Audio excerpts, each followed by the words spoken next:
इंसान जो होता है दोस्तों, ज़िंदगी में वह पुतला होता है जो गलतियों से भरा होता है।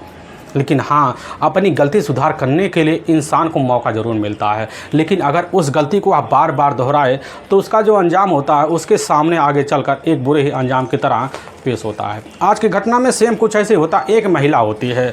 अब महिला को एक ऐसा चस्का लग जाता है कि उसी चस्के को पूर्ण करने के लिए वह शादी के बावजूद भी तरह तरह के हथकंडे अपनाती है। लेकिन उसकी वजह से एक दिन उसकी निर्मम तरीके से हत्या हो जाती है। लेकिन जब अब लोगों के सामने सच्चाई निकल के आता है, इससे सुनकर लोग थर्रा और कांप से जाते हैं।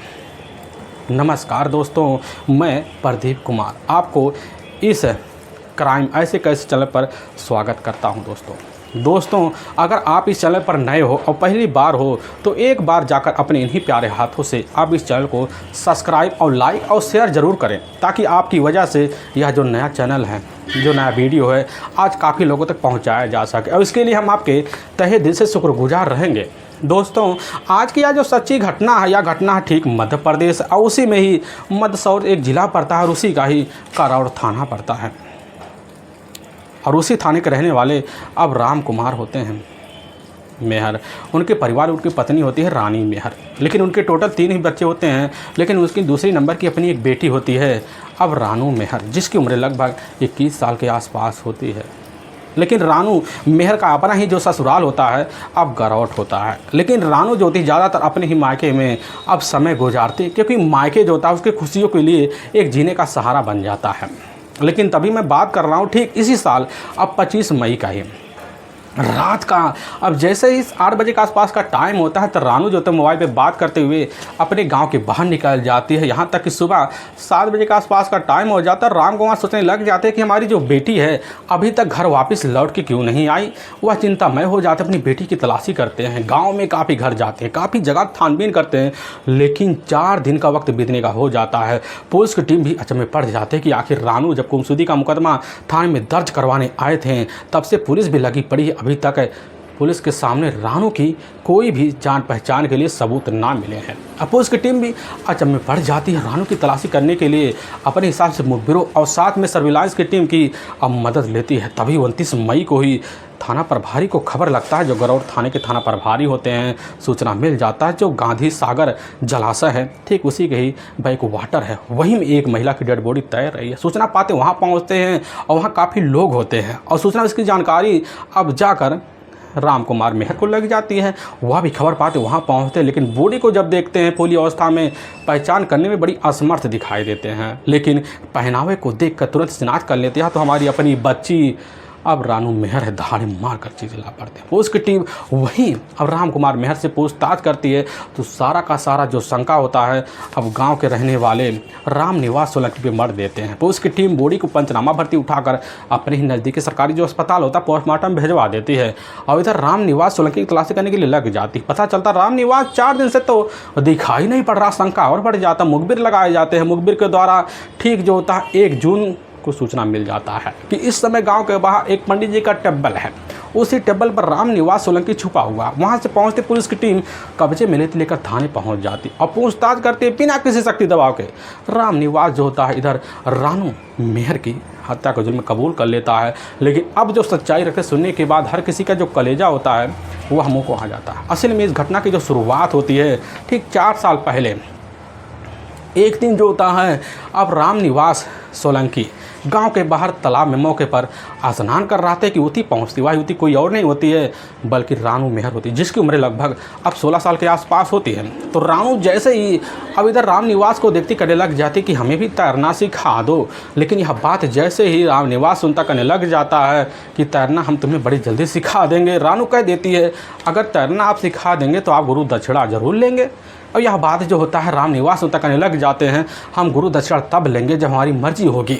अब रानू समझ जाती कि मर्जी आगे होने वाली क्या है और रानू वही कह देती है कि दिखाने के बाद आखिर हमारी दुनिया भी नहीं हो जाएगी, क्योंकि हमारे अपने शौक़ है इस तालाब में रहकर तैराकी सीखना।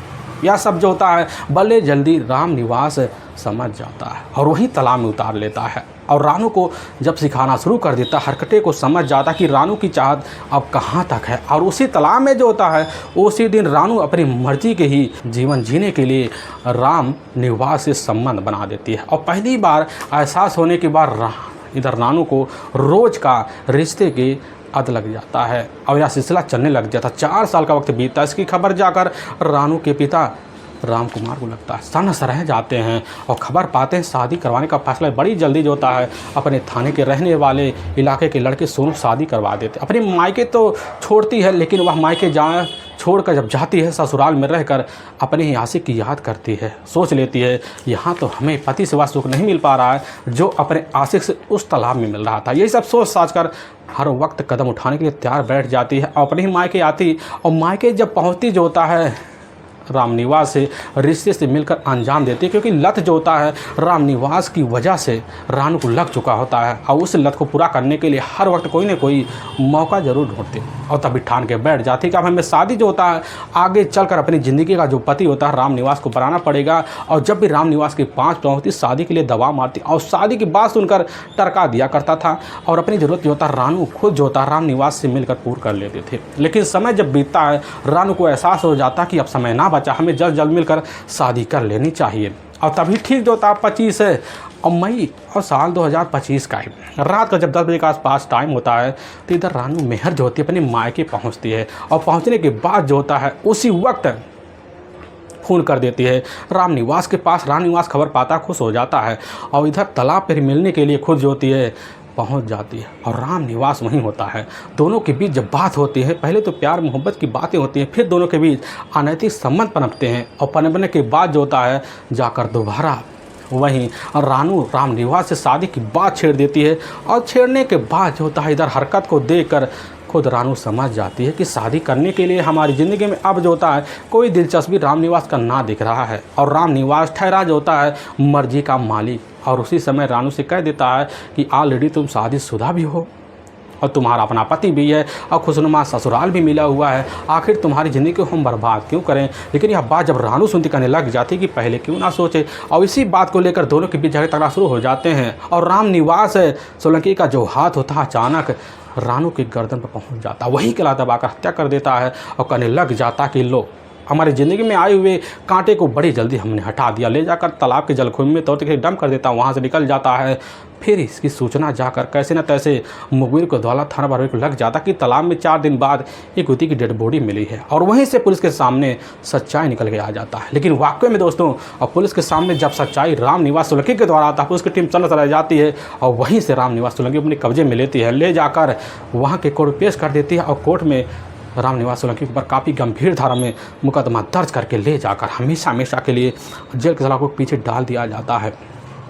दोस्तों हमें इस घटना का सुनाने का जो उद्देश्य है किसी के दिल को ठेस पहुंचाना नहीं, बल्कि आपको यह बताना है कि आप जहां भी रहें आप सावधान और सतर्क जरूर रहें।